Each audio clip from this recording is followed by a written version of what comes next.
¿Por qué, hermano? Porque usted de repente se encuentra a alguien que nada que ver con cristiano, con aleluya o evangelios, como nos dicen a veces, pero sí te mencionan, ay, ojalá y Dios quiera que me salga esta chamba, o Dios quiera que mejore, ay, ojalá usted que yo pueda lograrlo.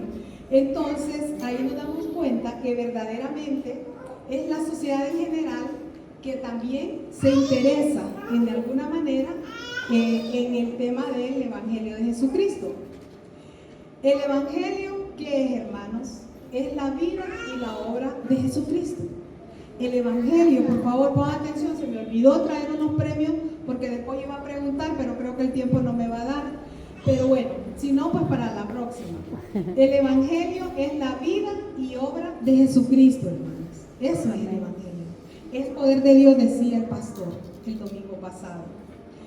Dice que Él está presente, hermanos, en toda la Biblia, en todita, desde el Génesis hasta el Apocalipsis, está presente el Evangelio. Lo que hemos leído, la palabra, nos damos cuenta allá en Jeremías, allá en Isaías, varón de dolores, experimentado en quebranto, a lo suyo vino y no lo recibieron. Está en el Antiguo Testamento.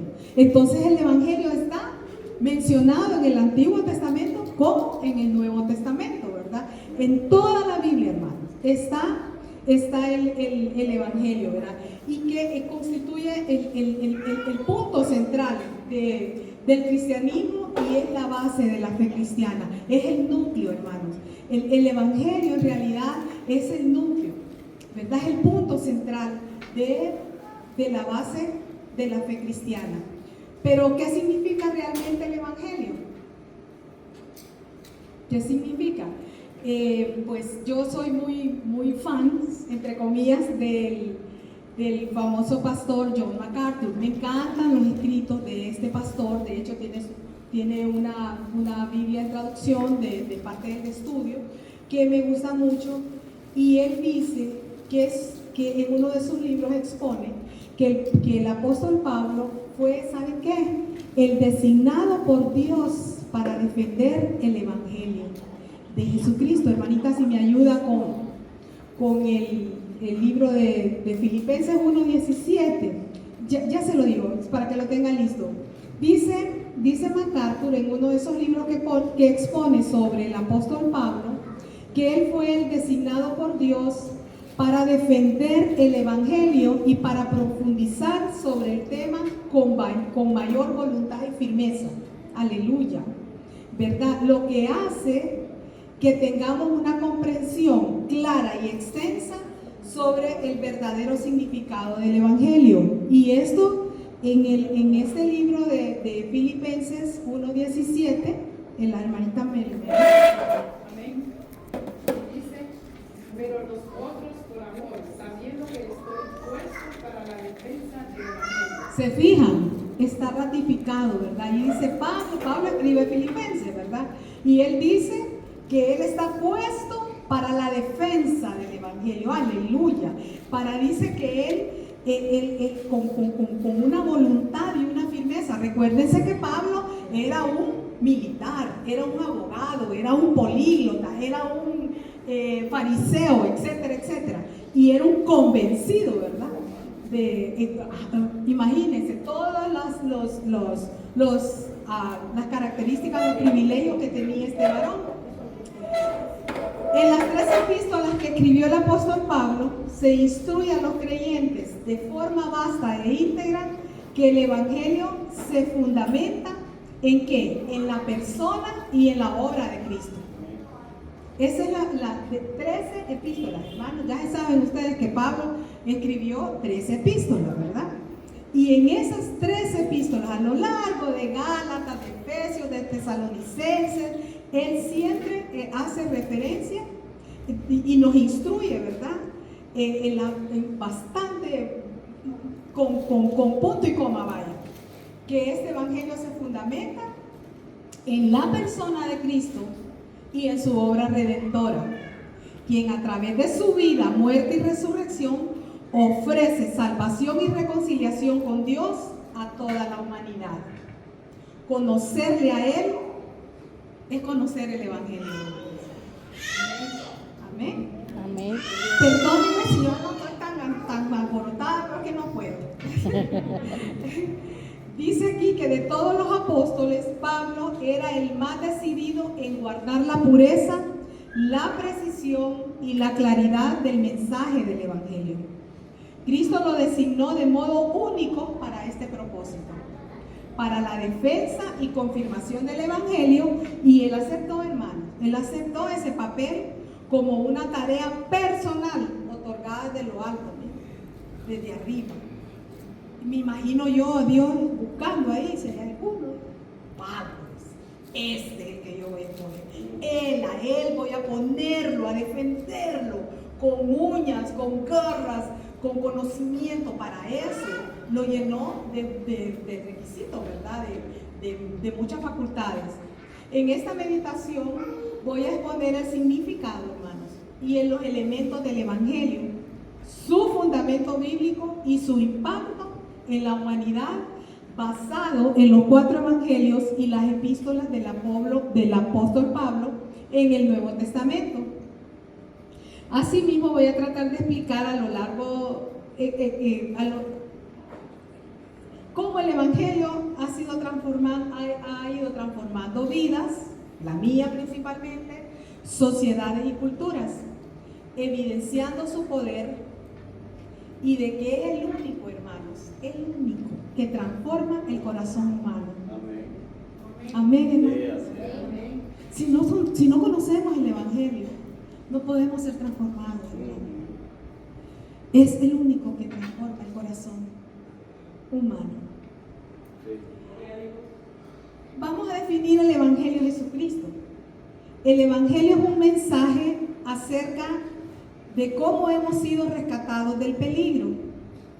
La mismísima palabra Evangelio tiene como su cimiento la información de un acontecimiento que altera la vida y que ya ha sucedido. O sea, ya eso ya siempre altera tu vida, que aunque ya haga no sé cuántos siglos que sucedió, pero siempre hay un impacto en su vida y en la mía. ¿Por qué, hermano? Porque cada vez que usted agarra esa palabra, cualquiera que agarre, siempre hay un mensaje, siempre hay una confrontación, siempre hay una esperanza, hermano. Siempre hay a reinventarse, a agarrar ánimo, Dios mío, qué maravilla, qué hermoso regalo. Bendito sea el Señor, porque los que estamos aquí sabemos en quién hemos creído. Amén. Sabemos que este Evangelio es el que nos ha mantenido, aún en medio de la dificultad y la prueba, hermano. Yo vine a esta iglesia sin poder caminar, con un bastón, hermano. Busqué por ahí, encontré aquí, y Dios mío, digo yo, Señor, gracias. Gracias, Señor. Gloria a Dios. Gloria a Dios. Amén. Sí, amén. Entonces, la palabra evangelio viene, miren, hay varias expresiones, por ejemplo, en hebreo, en griego, y a mí me gusta la expresión de evangelio en griego, fíjense, hermanos, porque dice evangelion, algo así, ¿verdad? Vamos a ver, ojalá que la pronuncie bien. Dice, a ver, evangelion. Es una palabra compuesta que eu significa bueno y angelion significa anuncio. Todos sabemos que evangelio significa buenas nuevas, buenas noticias. Entonces, de verdad, esta viene de esa palabra, y hay otra que yo no la puedo pronunciar en hebreo, que el pastor se la debe de saber, ¿verdad? Pero aquí lo importante es recalcar que el evangelio no es simplemente un buen consejo, hermanas. No, el consejo, búsquelo allá con sus papás, con su esposo o con el psicólogo, ¿verdad?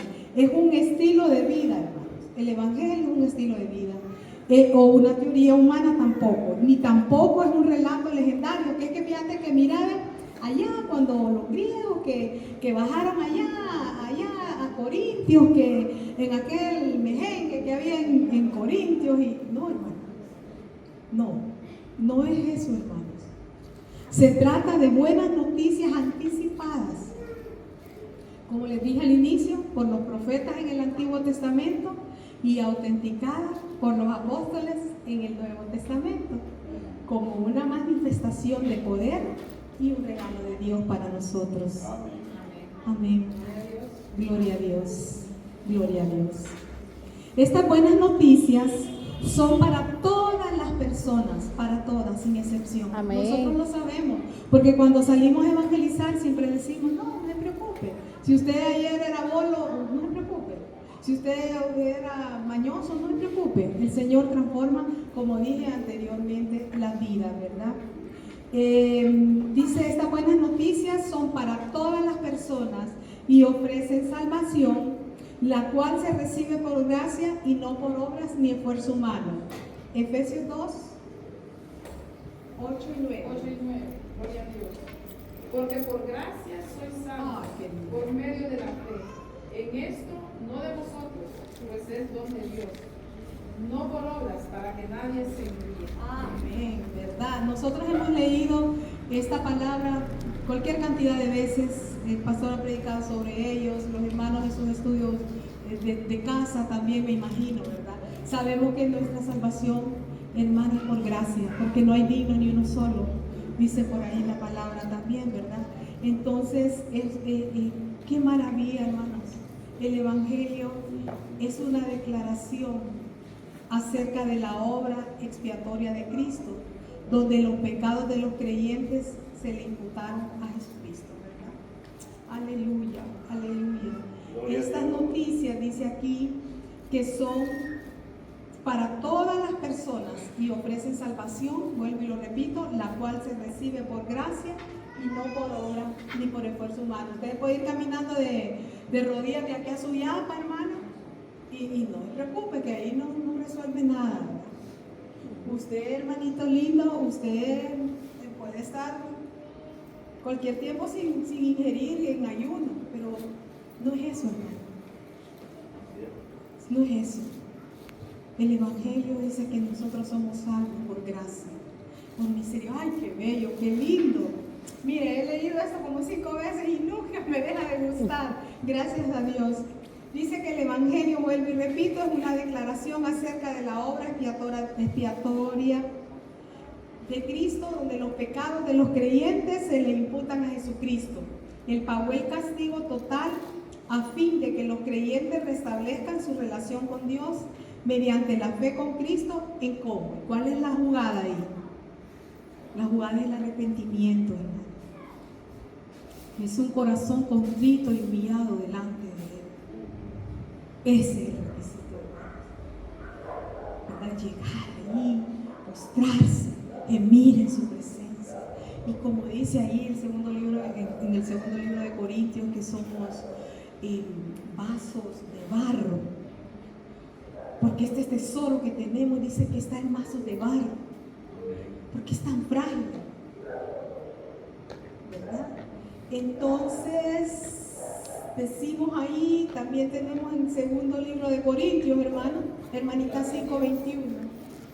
Dice, al que no conoció pecado, Amén. por nosotros lo hizo pecado, para que nosotros fuésemos hechos justicia de Dios en él. Amén. Aleluya. Al que no conoció pecado, por nosotros, por usted y por mí, lo hizo pecado. Ay, Dios mío. El Evangelio en su expresión más simple es Jesucristo. Vamos a hablar sobre los elementos del Evangelio de Jesucristo. El apóstol Pablo, en su epístola a los Corintios, menciona 4 elementos presentados en orden cronológico. Algunos lo saben: la crucifixión, la sepultura, la resurrección y cuando Él se mostró ya resucitado, ¿verdad? A las personas. Esos son 4 elementos, hermanos, que nosotros como cristianos debemos de conocer, ¿verdad? Debemos de conocerlos, hermanos, porque eso es como el puntito de la I. Dice aquí que explicar estos elementos es fundamental, ya que es un recordatorio que el Evangelio está cimentado en hechos históricos reales y no es una teoría, ni es una novela, ni un paquín. No, hermano. Está fundamentado en teorías reales. Son verdad. Es cierto. Recuérdense que el Evangelio presenta la verdad de la fe cristiana lo que representa el Evangelio. La verdad de la fe cristiana divinamente revelada y establecida en el cumplimiento de las profecías del Antiguo Testamento.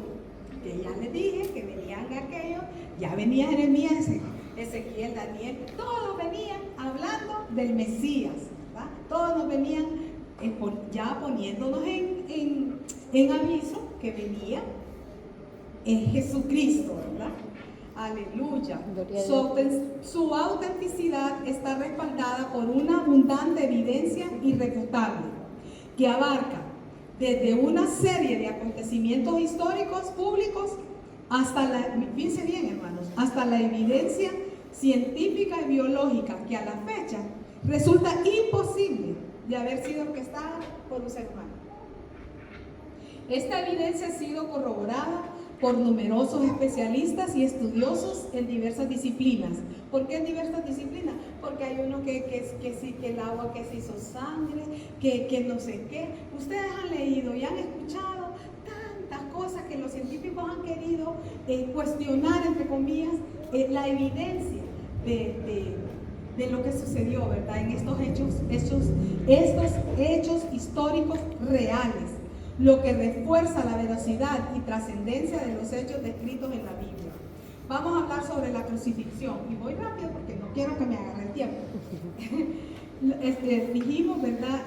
Hablamos sobre la crucifixión, sobre la sepultura, hablamos sobre la resurrección y hablamos, hermanos, sobre la aparición de ya Jesucristo resucitado.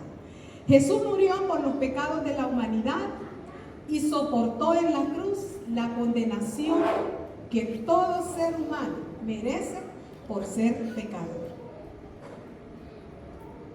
Con su muerte expiatoria, Jesús aseguró la justificación del pecador. Fíjense qué lindo. Jesús fue el máximo sacrificio a Dios por el pecado.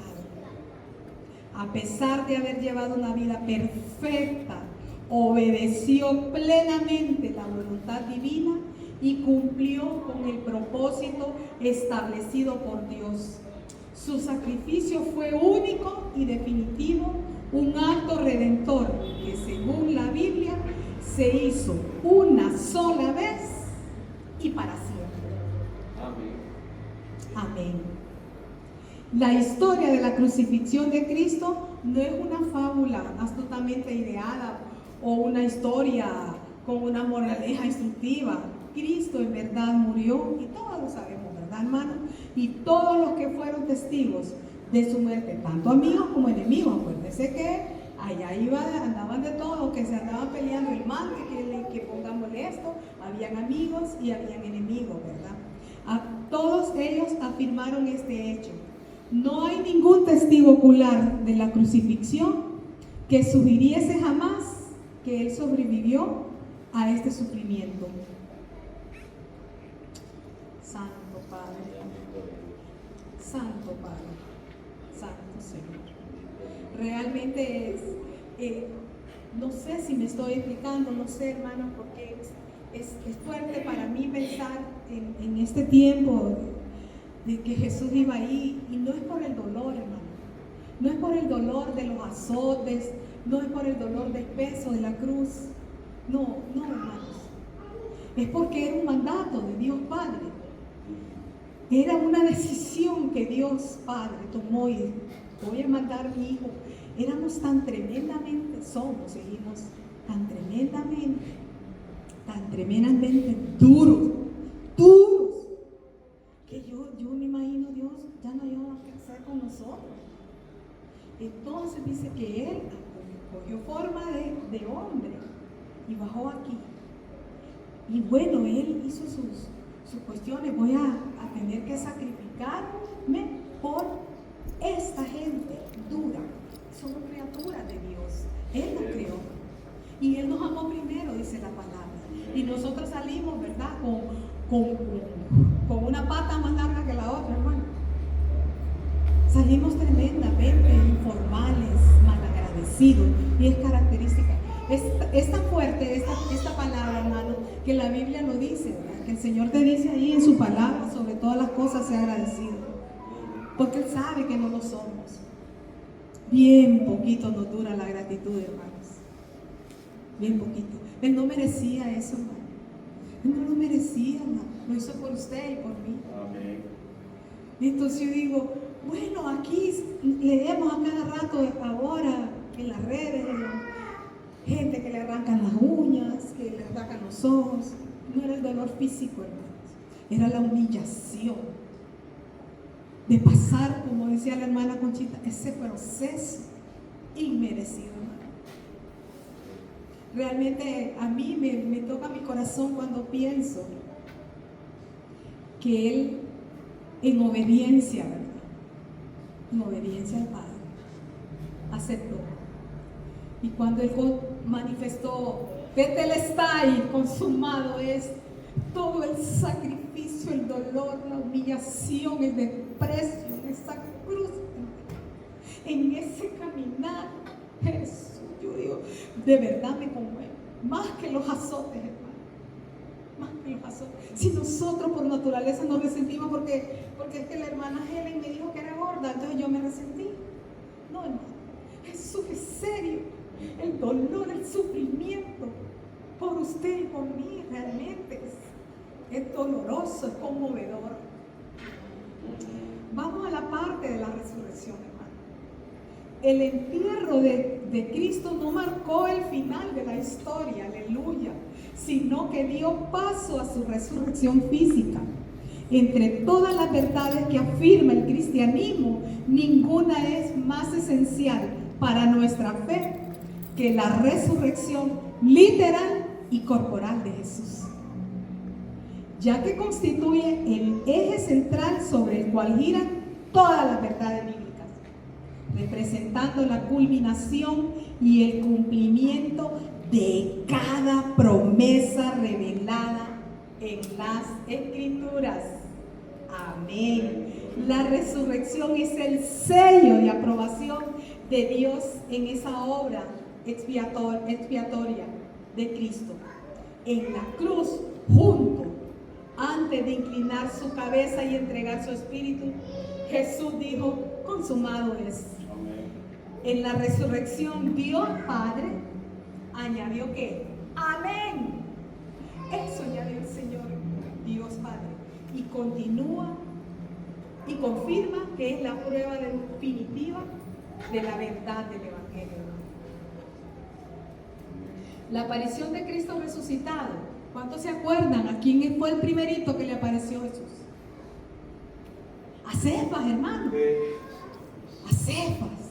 Aquel que lo negó 3 veces. Aquel que dijo, no, yo no sé de quién hablan, de cuál. No, yo no conozco. A saber de quién me pregunta. 3 veces lo negó. Y fue al primero que le apareció. Yo jamás me le hubiera parecido, hermano. A ese que me negó, yo no me le aparezco. ¿Pero qué? Pues tiene que ser Dios, hermano. ¿Cómo no creer en Dios? ¿Cómo no creer? Fue el primero, dice la Biblia. Y lo leí yo en el libro de Corintios, lo leí. Porque estoy estudiando ese libro, entonces estamos ahí, estamos filosos ahí en esta cuestión. Dice la aparición, el apóstol Pablo enfatiza en su epístola que la aparición de Cristo resucitado no fue un hecho restringido o un círculo íntimo de apóstoles. No, sino que fue presenciado también por cientos de personas. Dice ahí que había más de 500, ¿verdad, pastor?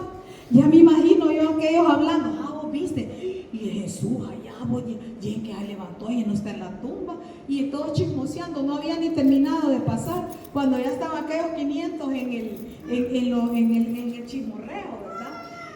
Se le apareció a más de 500 personas. Ay, Dios mío, se le apareció a los apóstoles, y yo me imagino, hermano, que pasen para ustedes, ¿verdad? Cuando llega el Señor, Dios mío, pero qué maravilla. Entonces nos llena nuestra fe. Por eso decía ahí que ¿cómo no creer, pues, hermano? ¿Cómo no creer? Yo cuando encuentro personas con quien hay que hablar, hermano, sobre el Evangelio, sobre la vida del cristiano y que te empieza a cuestionar, pero es que yo no sé, eso es lo que ustedes dicen, pero no, así no es. Hermano, yo digo, mi pueblo padece por falta de conocimiento. Y no es lo que yo le estoy leyendo en el estudio, en este estudio que hicimos con mi hija. No, hermanos, no es eso. Es que usted se lo crea. Y es que usted con convicción pueda decírselo. Esto no es una novela, no es un paquín, hermano. Es una realidad. La crucifixión y la resurrección de Cristo es una realidad, hermano. Está escrito.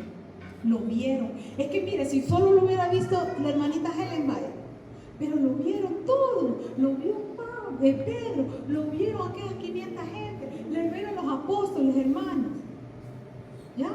Entonces yo digo, solo que no quieren, no creen, pues. Ay, de acuerdo con las escrituras, este acontecimiento trascendental, dice, contó con múltiples testigos que dieron fe de su veracidad. Un aspecto significativo de estas apariciones es que Cristo se presentó primero ante Pedro, ya les dije, ¿verdad? Este detalle tiene una profunda carga simbólica, ya que Pedro, a pesar de haber negado a Jesús antes de su crucifixión, recibió el privilegio de verlo resucitado antes que muchos. Lejos de reprocharlo o rechazarlo, Cristo lo restauró y lo envió a predicar el Evangelio en lugar de permitirle sumirse en el arrepentimiento, ¿verdad? En vez de esto no sirve, esto no, ahí dejémoslo. Muchas veces he escuchado yo que cuando uno persiste en una persona y va y le habla sobre el Evangelio, entonces aplicamos aquella palabra que dice sacudite los pies y ándate de ahí, porque te cansás. Puede ser, hermanos, que nos sacudamos los pies y nos vayamos de ahí por un rato. Pero cuando usted verdaderamente tiene a Cristo en su corazón, usted no quiere que eso se pierda. Y usted insiste, y usted persevera, y cambia su estrategia. Ora, lo invita a comer, y allá en la platicadera, y va a ver las plantas, y hacen un viajecito, y vuelve usted con su evangelio. Y a veces, hermanos, no es necesario abrir la boca, porque usted y yo somos testimonio de la gracia de Dios. A veces no es necesario que usted le saque la Biblia y mire qué dice, qué cree. Usted consulte si qué es lo que tiene esta mujer o este varón de diferente. ¿Cuál es la gracia que tiene? Es el Espíritu Santo en usted, hermano. La resurrección, hermanos, es la piedra angular de la esperanza cristiana, asegurando así la victoria sobre el pecado y la muerte para todo el que cree. Aleluya. Amén. Fundamentos bíblicos del Evangelio de Jesucristo. El fundamento bíblico del Evangelio de Jesucristo está presente a lo largo de toda la Escritura, lo dije al inicio, tanto en el Antiguo como en el Nuevo Testamento. De la misma manera, el Evangelio es el fundamento sobre el que se basa toda la doctrina del Nuevo Testamento, lo que reafirma la perfección y coherencia de la palabra de Dios. Recuerdo que cuando estaba joven, hace bastante tiempo, yo conocí del Señor a los 16 años y la doctrina que se me fue presentada era que el Antiguo Testamento solo era tema de referencia. No paramos aquí, ya vino Jesús, aquella historia, pero es lo mismo, ¿no? O sea, es lo mismo, usted lee el Antiguo Testamento y viene el Nuevo Testamento y siempre hay una relación, ¿verdad? Hay una relación. Entonces, les anticipo esto porque es fundamental interpretar las Escrituras, ¿saben con qué? Con discernimiento, hermano. No agarre ese libro como que fuera una novela o un libro de autoayuda. No. Agárrelo con reverencia, con respeto. Pídale al Señor, pídale el discernimiento, hermanos. Porque a veces es necesario necesario hasta 3 veces estar en un mismo versículo, hermanita, porque es que ni para atrás ni para adelante, y va y busca las referencias en la concordancia, como decía el pastor en unos días atrás, porque no, si usted no pide el discernimiento, porque mire, hermano, los conocimientos usted los adquiere, donde sea, en la escuela, en la universidad, usted los adquiere, los conocimientos, pero la sabiduría viene de lo alto. No me engañe, hermano, la sabiduría viene de lo alto, y eso no es palabra mía, no, eso lo leí yo, aquí lo leí, que la sabiduría viene de lo alto. Si no lo tiene, pídeselo al Señor. Amén. Es asombroso. Hace muchos años, en la iglesia donde yo me congregaba, había un señor que no sabía leer, hermano. Él no sabía leer, hermanito, muy humilde, lindo. Pero era, hermano, un show ese señor. Y, mire, hermano, a mí me confrontó el espíritu con aquel varón que no sabía leer y que leía. ¡Ay, Dios mío! Él no sabía leer, pero leía. Gloria a Dios. Hermano, algunas veces hemos estado en lechos, enfermos, en tribulación, y de repente no nos viene nada, no nos acordamos ni una palabra, hermano. Yo no sé si ustedes lo han vivido, pero bueno, ya uno con el tiempo y los años ha vivido tanta experiencia en este caminar que quiere que eso nunca más se repita. Pero como decía la hermana Conchita, los procesos son importantes en nuestra vida, porque eso es lo que nos hace crecer. Así es. Amén. Así es. Es importante el discernimiento y se debe pedir sabiduría a Dios, ya que una de las maneras de torcer o modificar las escrituras para la destrucción del creyente es precisamente alterando el Evangelio. Por esa razón, Dios advierte en su palabra sobre el peligro de todos aquellos que predican a otro Jesús o proclaman un evangelio distinto al evangelio establecido. Hermanos, nosotros no somos mormones, ni testigos de Jehová, ni somos, ¿cómo se llama? Adventistas. Adventistas. No somos adventistas, hermanos. Ni tampoco dentro del evangelio o del cristianismo somos del ministerio de la prosperidad, hermano. Es necesario vivir las pruebas, porque ahí es donde el Señor se engrandece, hermana. Amén. Cuando el Señor te levanta, ya no te duele la columna, ya no necesitas el bastón. Gloria a Dios. Aleluya. Bendito Dios. Poderoso. Por favor, hermanos, lean la palabra, que nadie los engañe. Y si usted está aquí con el respeto de mi pastor y él explica algo y usted quedó confundida, espere después de que usted despide y acérquese, pero pastor, no entendí, o escríbale, porque solo así nosotros podemos crecer. Amén. Con veracidad en la palabra, porque a veces no entendemos porque algo nos distrajo y de repente puedes tergiversar o de repente no entendiste por alguna razón. Pero si usted tiene una duda, hermanita, pregunte. Pregunte. Y no me enoje, pastor, si le pregunta. Porque él es el que sabe, ¿verdad? Sí, entonces porque, mire, nosotros recibíamos nuestra clase bíblica y de repente yo como soy un poquito así, ¿verdad? Entonces, ay, no, es que esto no lo entendí, bueno, y aquella avanza y yo me regreso porque no podía avanzar si realmente no entendiste. Entonces es importante, hermana, que si, ojo, lea la palabra para que nadie nos engañe, y eso no se lo digo yo, está aquí dice, mira, que nadie los engañe, hay que escudriñar las escrituras. Si usted no entiende una palabra, escríbala, busque, auxíliese. Ahora es más fácil. Usted puede preguntar, usted escribe, usted pregunta a la hermana que es la maestra, se supone que ella tiene mayor conocimiento, pero no se quede con aquello, hermana, porque usted, hermanita, usted tiene, mire, trabajo. Hay 2 siervos aquí, por fe. Entonces usted, hermana, es la pastora de estos niños.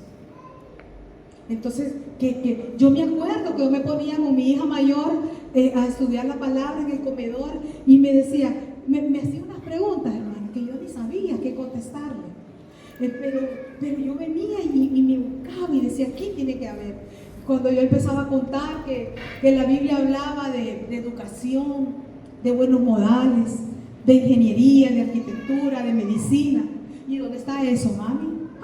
Creo que después, mañana vamos a seguir, porque yo no me acordaba, ni sabía, pero yo lo hallaba, ¿verdad? Esto es importante, ¿verdad? Que nosotros sepamos discernir. Y para eso, hermanos, hay que pedir al de arriba, ¿verdad? Por esta razón, Dios advierte, vuelvo y repito, en su palabra sobre el peligro de todos aquellos que predican a otro Jesús, a saber que Jesús era ese, ¿verdad? O proclaman un evangelio distinto al que ya está establecido. Los evangelios alternativos, hermanos, tienen su origen en el mismo tipo de engaño de la serpiente a Eva. Son igualitos, es lo mismo. ¿Se fijan que el antiguo y el nuevo es la misma cosa, no? El impacto del evangelio en la humanidad. Es transformar vidas. Ese es el impacto del evangelio. Acuérdense que el título que nosotros le buscamos a eso es el impacto eterno de la humanidad. ¿Y cuál es, hermanos? Es transformar vidas, hermanos. Es influir en la sociedad con valores de justicia y amor. No importa, niños, si a ustedes en su escuela les dicen que son diferentes, porque están sellados con la sangre de Cristo. Por eso son diferentes, porque tienen ese no sé qué que nos hace diferentes. Y no es porque seamos bonitos, hermanas, nos vemos bonitos, porque el resplandor del Señor está sobre nosotros, ¿cierto? ¿Verdad? Entonces, dice que y también promueve la reconciliación entre los pueblos y ofrece esperanza para un mundo caído lleno de sufrimiento. Hermano, para usted es fácil ver una persona que está angustiada, venir y ya en 2 minutos usted la deja ir, que se llora por él, y yo le aseguro que esa persona se levanta fortalecida. A lo largo de la historia, el mensaje del evangelio continúa siendo relevante para todas las generaciones. Amén, hermano. Amén. Para las viejitas, las cipotas de arriba de 60, para las de 50, para las de 40 y etcétera, hasta el bebé que está chineando la hermanita. Gloria a Dios. ¿Verdad? El cual que ofrece el evangelio, libertad del pecado y la muerte, y anima a las personas a vivir con un propósito eterno. ¿Qué pierdo yo si mañana me llama el Señor? Yo sé que yo al cielo voy. Hermanita, tenemos que cantar esa canción, esa alabanza que dice que voy para el cielo, ¿verdad? Este propósito, dice, no es un fin meramente individualista o temporal, sino es una invitación a una vida plena en relación con Dios y en el servicio a los demás. Por eso es que usted y yo somos serviciales, porque el Señor está en nosotros. Por eso es que nosotros siempre estamos dispuestos. Mire, hermano, cuando me dijo la hermanita, ay, Dios mío, ¿y cómo? Le digo que no, obediencia. Obediencia, dice el Señor, eso es lo que quiero, obediencia. Y la obediencia trae bendición. Entonces, aunque yo no pueda, no sea esto lo que yo preferiría hacer, pero aquí estoy, hermano. Porque yo digo, ni una hoja de un árbol se mueve si no es la voluntad del Altísimo. Amén. El poder transformador de este mensaje es eterno, porque está basado en la vida de Jesucristo y sigue siendo el mismo ayer, hoy y por los siglos. Así que el Evangelio sigue siendo el faro de esperanza que guía a la humanidad hacia la luz divina.